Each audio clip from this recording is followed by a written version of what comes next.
हमें एक तो ये चीज़ कॉम्प्लीमेंट करना चाहिए जुडिशरी का जो सही फ़ैसले ले रहे हैं, लेकिन इस हुकूमत के नीचे सही फ़ैसले लेने के लिए भी आपको जुर्रत भी चाहिए होती है और आपके अखलाकी जो जुर्रत है वो बहुत ऊंची होनी चाहिए। तो हमें उनका अपलॉड करना चाहिए जजेस का, ख़ास तौर पे कि उन्होंने कानून को फॉलो की है।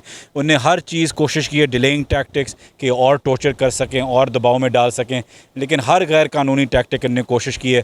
तो जजेस ने यही बोला कि जो भी इनने 2-3 पॉइंट्स लिख के उनको बोला कि ये फ़िज़िकल रिमांड में रहना चाहिए, वो तीनों की तीनों पॉइंट्स कानून के मुताबिक नहीं है। तो हमें इस चीज़ की बड़ी खुशी है, लेकिन ये पूरा केस ही नहीं होना था। जब हर चीज़ जो भी अगर किसी ने कुछ सही किया गलत किया है, पीटीआई को और नून को कानून के मुताबिक होना चाहिए, वो नहीं हुआ। क्या तहरीक इंसाफ के खिलाफ प्रोपेगेंडा हो रहा है ये ये बिल्कुल पीटीआई को डराने की कोशिश की गई है, लेकिन आप देख रहे हैं कि ये होगा नहीं। चाहे ये जितना भी करेंगे ये उनको उल्टा उन पे पड़ेगा।